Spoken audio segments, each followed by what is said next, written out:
A paz do Senhor, amados irmãos e irmãs, mais um estudo do Apocalipse e eu te convido, palavra revelada, palavra revelação de Jesus Cristo.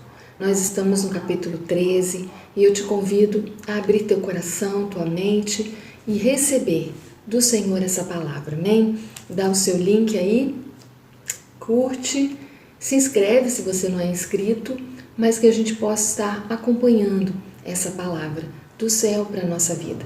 Porque Jesus deixou que João visse, pudesse registrar e hoje o Espírito quer falar conosco. Amém? E nós vamos orar. Senhor, eis-nos aqui, mais uma sexta-feira que nós nos colocamos a estudar, a entender aquilo que se encontra na Tua Palavra.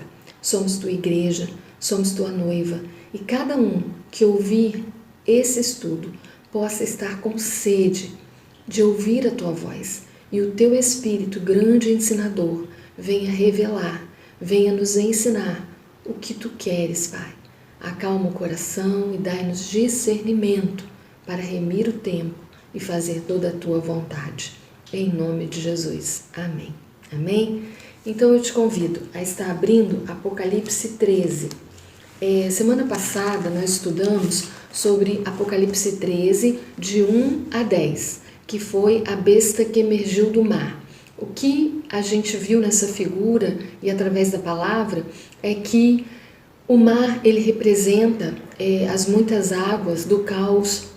E lá em Gênesis o Senhor, a terra estava sem forma e vazia e pairava por sobre as águas. E no caos o Senhor disse, haja luz e houve luz e começou a formação do mundo. Enfim, aqui em Apocalipse, essa besta que emerge do mar, emerge do caos econômico, emerge do caos onde a sociedade vive e ela aparece como resposta, como uma liderança política que vai fazer um acordo e o seu poder vem do próprio Satanás.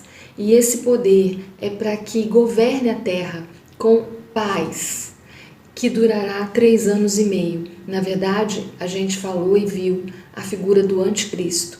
Só que ele não vem sozinho. Durante esses 3 anos e meio também vai aparecer a figura para o apoiar, que é a figura, a segunda besta, que é o que a gente vai estudar hoje, que é a besta que emerge da terra. E aí, no início do capítulo 13, de 1 a 10, nós vimos então a primeira besta. E no início agora do que vamos estudar hoje, olha aí, versículo 11, está dizendo assim, ó, versículo 11, a besta que emerge da terra, é o título, e vem dizendo assim, vi ainda outra besta emergir da terra, possuía 2 chifres, parecendo cordeiro, mas falava como dragão. E é interessante porque, parecendo cordeiro, essa segunda besta que emerge da terra, ela representa uma falsa religião e vem acompanhada de milagres. Terá grande credibilidade e poder de persuasão. Seus milagres serão imitações dos prodígios registrados nas Escrituras. Por exemplo, o fogo do céu. A gente vai ver que essa besta ela vai fazer cair fogo do céu. Imitando quem? O único profeta que fez isso, Elias. Por quê? Primeiro, para que realmente todo o povo possa se voltar à manifestação que vai ser dada e acredite, principalmente para enganar os judeus. Porque, como nós vimos lá no vídeo do Lamartine Pozzella, que eu postei pela manhã, e se você viu, ele vai falar exatamente isso, que o judeu ele espera pela vinda de Elias, como se... Porque para o judeu Jesus ainda não veio, o Messias, o Mexiá ainda está por vir. Para nós é a segunda vinda. Nós cristãos cremos que Jesus Cristo, Messias, ele já veio, menino, habitou entre nós, cresceu, venceu e rompeu a morte porque ele ressuscitou, está à direita de Deus Pai, de onde há de vir julgar os vivos e os mortos. Essa é a nossa fé. e nós esperamos pela segunda vinda, mas o judeu não, ele espera pela primeira, e por isso eles perguntavam tanto a João Batista, né, porque se ele era Elias, porque se eles aguardam Elias, que foi arrebatado, para que ele venha preparar o caminho, para que ele venha anunciar que vai ser o sinal de que o Messias está chegando.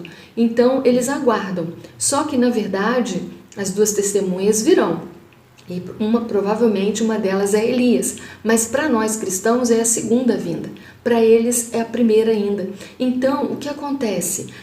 Essa besta que emerge da terra, ele vem com esse poder de fazer, poder que é dado pelo próprio anticristo, porque o anticristo recebe o seu poder de Satanás, e a gente vai estar vendo isso. Ele recebe o seu poder de Satanás para quê? Para se colocar no lugar de Messias, no lugar do Cristo, para se opor, como Satanás se opõe a Deus, a Santa Trindade. Existe essa trindade satânica, que é composta de quê? Das duas bestas, uma que emerge do mar, que é o poder político que vai governar o mundo, e a outra que emerge da terra, que é o poder religioso, para dar o que? Força, honra ao anticristo. Então essa segunda besta tem esse propósito de dar honra ao anticristo, e isso tudo arquitetando um plano para seduzir o mundo, para enganar Israel.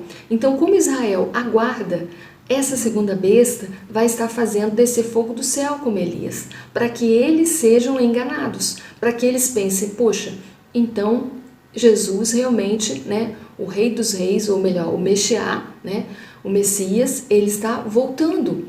E esse é aquele que diz que o anticristo é o Messias. Então eles acabam acreditando, e aí facilita o acordo, facilita a questão do domínio sobre toda a terra, a questão do acordo entre povos que não tem paz, mas isso tudo está na palavra que há de acontecer.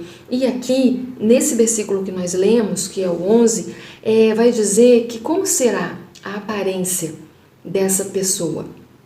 Ele terá a aparência de um cordeiro, imitação grosseira de Cristo revelada por suas palavras demoníacas. Por quê? Porque vai ser uma pessoa que tem a aparência de paz, né? Uma pessoa que traz a aparência de paz, só que na sua fala vai ser uma fala mentirosa, uma fala enganadora. Então, por isso uma fala demoníaca, palavras demoníacas, revela o caráter religioso da sua atuação.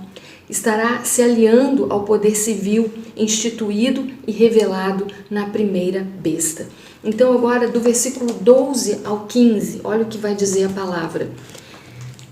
Porque no versículo 1 nós vimos, parecendo cordeiro, mas falava como dragão. Dragão, a gente falou na semana passada, representa Satanás.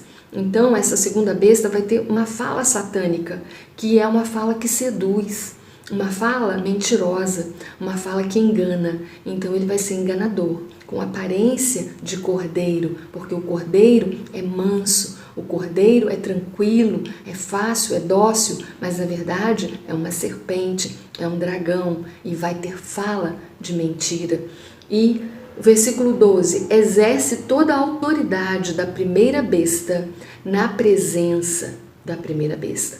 Faz com que a terra e os seus habitantes adorem a primeira besta, cuja ferida mortal fora curada. Então, amados, vai haver essa sociedade, né? Esse elo. E a segunda besta que emerge da terra, o poder religioso, vai chegar e vai dizer, adorem, porque ele realmente é o Messias. Olha, e vai começar a fazer milagres, prodígios, coisas que vão convencer. Olha o que a palavra diz, também opera grandes sinais, de maneira que até fogo do céu faz descer a terra diante dos homens. Vai operar grandes sinais, e na presença da primeira besta, na presença do anticristo, porque há um elo de maldade, há um elo de força satânica nessas três figuras, o Satanás, a própria besta, a primeira que emerge do mar, e agora a besta da terra. Então o poder político junto com o poder religioso, dando ao poder político a honra. Ou seja, a segunda besta vai dizer, esse é o Messias, adore, né? A ele toda a honra, ele vai honrar. Do mesmo jeito que é uma imitação, porque é uma imitação da Trindade. Só que o nosso Deus, ele é perfeito, ele é soberano, ele tem poder. E a palavra do Senhor garante isso, que Jesus, o Messias, já veio, que ele é Senhor dos senhores e que o Espírito Santo que está em nós há de nos dar discernimento. Porque aquele que é do Senhor, porque até muitos, né, a palavra diz que muitos serão enganados. Por isso temos que pedir espírito de discernimento, de sabedoria que vem do Pai, para não sermos hora nenhuma enganados. Eu espero não estar aqui, porque eu creio que o arrebatamento vai ser antes desse momento onde a adoração ao anticristo será dada e aí sim será visto, porque aí vem a perseguição dos cristãos e será visto em toda a terra a mentira de Satanás.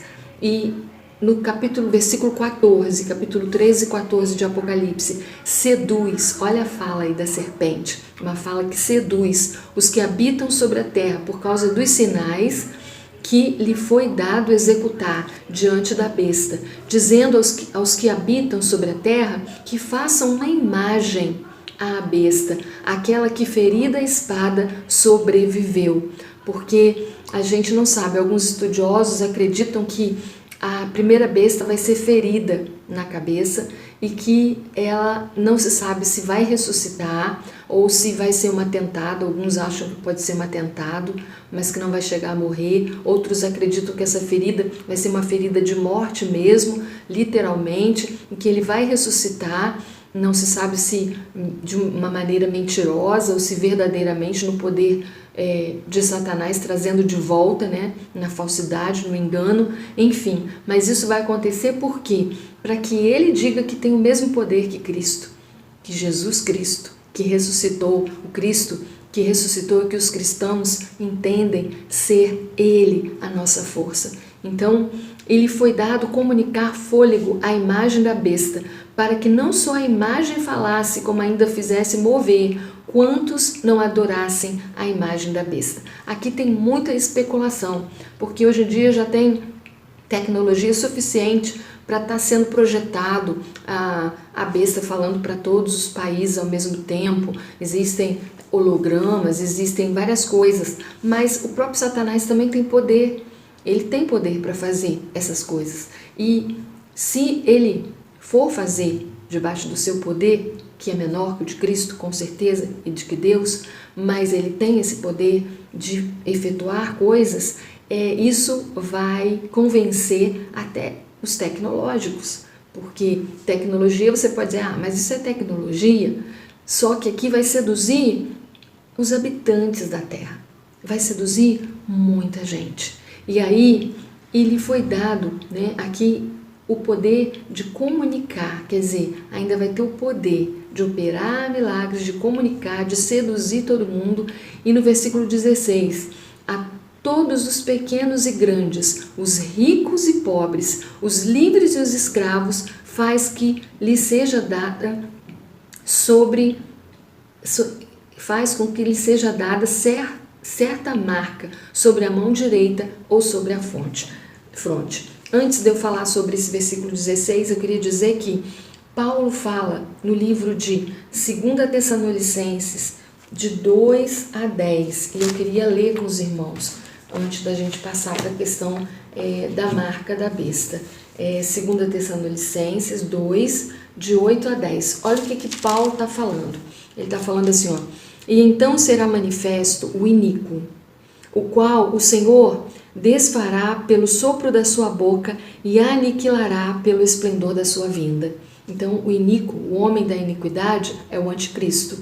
Só que o sopro da boca de Cristo vai aniquilá-lo na segunda vinda, quando o Senhor voltar. Então, a gente não precisa ter medo, porque isso é profético. E Paulo está dizendo, aquele cuja vinda é segundo a eficácia de Satanás, com todo o poder, sinais e prodígios de mentira, que é o falso profeta. O falso profeta é o que tem aparência de cordeiro, mas a fala é demoníaca. Esse que vai intentar com que o governo seja único, com que a religião seja uma e que adore apenas o anticristo, apenas aquele que está sob o poder. Então, essa figura de versículo 10, e com todo o engano da injustiça para os que perecem, porque não receberam o amor da verdade para se salvarem. Quem não tiver a salvação nessa hora, a semente da palavra, por isso Deus lhes enviará a operação do erro para que creiam na mentira. Quer dizer, o Senhor vai permitir esse juízo sobre a terra, porque nós estamos tendo tempo de conversão, tempo de nos arrependermos, tempo de crermos, e no entanto as pessoas, em vez de buscar a palavra, viram as costas, em vez de querer Deus, tem medo, assiste tudo quanto é filme de assombração, de feitiçaria, de tudo quanto é coisa, mas quando se fala da palavra, tem medo. Amado, não temas. A palavra está dizendo, a fim de que sejam julgados todos os que não creram na verdade, antes tiveram prazer na iniquidade. E aqui, nessa hora, vai ser esse momento do juízo sobre aqueles que não crerem e que não quiserem saber de Deus. E o Senhor é Deus, Ele não pode aceitar a iniquidade, a idolatria, e aqui toda a terra adorando ao único homem que tem o poder satânico, e o Senhor descerá nessa hora. E aí eu quero continuar dizendo para vocês, aqui que eu anotei, está dizendo assim, a vinda do anticristo se dará com poderosas manifestações que imitam a Cristo, enganando apenas aqueles que se recusam a ouvir a verdade. Isso que Paulo está dizendo. Cuidado, não se recuse a ouvir a verdade. Queira saber de Deus. O julgamento de Deus vem sobre todos estes que têm prazer na injustiça, como está lá em Marcos 13, 22, porque se levantarão falsos cristos e falsos profetas que realizarão sinais e prodígios para enganarem, se for possível, até os escolhidos. Olha o que a palavra está dizendo. Ao curar uma ferida mortal, fazer milagres e sinais, esses elementos vão impressionar as pessoas, trabalhando para que elas o adorem o anticristo como se fosse Deus, como se fosse Cristo. E a imagem, no versículo 15 fala que vai ser feita uma imagem. Isso é desobediência clara. Os mandamentos evidenciam o conflito entre Cristo e o anticristo, entre Deus e Satanás. A consequência da desobediência a Deus é a morte, né? E uma imitação da marca, porque o Senhor, lá em Apocalipse 7, de 1 a 8, nós vimos Apocalipse 7, versículo 3, eu vou ler apenas o versículo 3, está dizendo assim, Apocalipse 7, 3, está dizendo assim, não danifiqueis nem a terra, nem o mar, nem as árvores, até selarmos na fronte os servos do nosso Deus. Então, ali em Apocalipse 7, o selo de Deus sobre aqueles que aceitam a salvação em Cristo, sobre aqueles que são convertidos, o selo, a guardição de Deus. Aí vem essa marca da besta, no versículo 16, para quê? Para que se oponha, né? Para que venha imitar a marca de Deus. Ambas, né, a marca de Deus e a marca satânica, revelam a fidelidade, uma a Deus e outra a Satanás. E não tem, gente, não tem como servir a dois senhores. Não vai ter escapatória. Então, é uma marca que aí uns dizem ser chip, outros dizem a gente já tem tecnologia para isso. E aqui está dizendo na mão, né? Na mão e na fronte. Por quê? Porque se for um chip, na mão, muito fácil para passar, para poder comprar, vender. Já existe uma tecnologia assim que facilita a compra, mas isso é bíblico. Agora, o que eu vou decidir fazer nesse momento? Porque a compra e venda, aqui vai dizer, versículo 16, nós lemos o 17, para que ninguém possa comprar ou vender, senão aquele que tem a marca, o nome da besta ou o número do seu nome. Então o versículo 17 está dizendo isso. Essa marca vai ser para monitorar compra e venda, para impedir que a pessoa não seja um adorador. Ao você ser selado com a marca satânica, você está dizendo que você faz parte do grupo que o aceita como Deus. Então, é uma coisa e um momento que eu espero não ter que viver. Eu espero que em Cristo, o que eu creio é que o arrebatamento da igreja vai ser antes disso. Então, aquele que subir direto para o trono não vai precisar passar por isso, mas aqueles que ficarem e conhecerem a palavra vão saber que chegou a hora de você, ainda vai ter tempo, mas vai ser com a tua vida. Você vai ter que ter fé e entregar a sua vida a Deus totalmente, sem medo da morte, sabendo que nesse mundo podemos passar aflições, mas Jesus Cristo venceu a morte.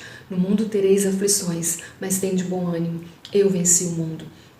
E aqui eu anotei assim, olha, a marca é uma referência ao ferro de marcar. E a besta também vai marcar os seus adoradores. É usado, aquele ferro para ferir e usado em animais para simbolizar a posse. Também era um termo técnico para o selo imperial, colocado num documento, a marca, para que cunhassem também as moedas romanas. Então João aqui ele vê e ele apresenta o nome da besta em forma numérica, encerrando essa parte da besta que emerge da terra, desse poder religioso que vai acompanhar o poder político e que no poder de Satanás vão investir contra a humanidade. E aqui a besta em forma numérica é 666. Olha o que diz o versículo 18. Aqui está a sabedoria. Aquele que tem entendimento, calcule o número da besta, pois o número de homem, ora, esse número é 666. 666. 3 vezes 6, 18. Está no versículo 18 do capítulo 13. E aqui, olha só, é o número da perversidade. O número 6 na Bíblia. Ele aqui tem na minha Bíblia de estudo falando que ele é o número da perversidade, do fracasso. Fica aquém, fica antes do número 7. E o número 7 na Bíblia é o quê? Número da perfeição. Número da perfeição. Número adequado para o anticristo é o 6, porque é número de homem. Número de falência, sabe? Não tem poder. Na verdade, quer ter, mas não tem o poder daquele que é perfeito. O número 7 representa a perfeição e revelando o desejo satânico de tomar a posição de Deus. Então, por isso o número 6, 666, é a trindade satânica, Satanás, o anticristo e o falso profeta. E 777 é o número do Senhor, é o número de Cristo, porque é Deus Pai, Criador, perfeito, Deus Filho, onipotente, que venceu a morte, que está acima de todo principado e potestade, e Deus Espírito Santo, que dá a honra ao Cristo vivo. E eu achei muito interessante, porque o número 7, ele é inteiro, ele é perfeito, a terra é coroada com o céu, sem obtê-lo, e Satanás jamais obterá essa glória e essa honra. E eu achei interessante o que o Lamartine Pozella falou a respeito disso. Ele disse assim, o 7 é perfeito e o 6 é o número do homem incompleto. E aí ele citou, Golias tinha 6 côvados de altura, 2,40 metros, e foi vencido pelo poder do Senhor dos Exércitos. E ele foi citando outros homens, outras figuras, que foram também vencidas, porque o nosso Deus, ele é fiel. O homem e a maldade do homem é que representa o símbolo 6. Já o símbolo 7 do número 7 são 7 dias da semana, são 7 estrofes, são 7 notas de música, são 7 cores do arco da aliança, são 7 dizeres que Jesus falou na cruz. Perdão, amados, deixa eu tomar um golinho de água. E O Apocalipse, ele tem várias afirmativas de 7 trombetas, 7 taças, 7, tudo em volta da perfeição. 7, revelando que o Deus Pai, Filho e Espírito Santo, Ele é Senhor da história. Em Mateus 11, 27, vai dizer assim: tudo me foi entregue por meu Pai. Jesus fala: o Pai está em mim e eu nele, e eu posso revelar, né? Porque lá em João 16,14 ele diz: ele me glorificará. Ele quem? O Espírito Santo, porque há de receber do que é meu e anunciará as coisas que hão de vir. Amados, João viu pelo poder do Espírito. E eu quero, nessa noite, te convidar a ver. Nem olhos viram, nem ouvidos ouviram o que Deus tem preparado para aqueles que o amam.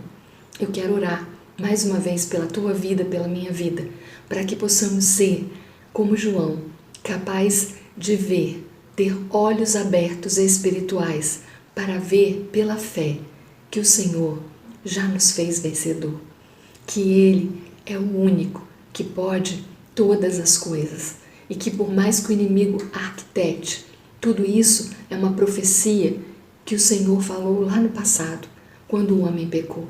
Então arrependa-te e saiba, hoje é o dia que o Senhor fez para vivermos a plenitude da sua presença. Vamos orar? Senhor, obrigada, Pai, pela tua palavra, porque tudo pode passar, mas a palavra não. Aquilo que o Senhor revelou a João, cremos, há de acontecer. Há muitos estudos, alguns acreditam que muita coisa já aconteceu. Eu também creio que o Senhor tem dado vitória ao seu povo em meio às lutas e que não vai ser diferente no final dos tempos, porque está na tua palavra. Que seja feita a tua vontade, que venha um avivamento sobre o meu espírito, sobre o espírito de todo aquele que está ouvindo essa palavra e que possamos ser cheios de coragem para dizer: Ebenezer, até aqui o Senhor nos ajudou e Maranata, vem, Senhor Jesus, e toma o teu lugar de honra, que o Senhor venha guerrear sobre todo que se opõe a Deus e que seja o louvor, a honra e a glória a ti somente, porque nós somos do Senhor. Shalom, a paz, até que Ele venha e até sexta que vem, porque aí estaremos entrando no capítulo 14. Fica conosco, estude a palavra e não temas, o Senhor te ama demais.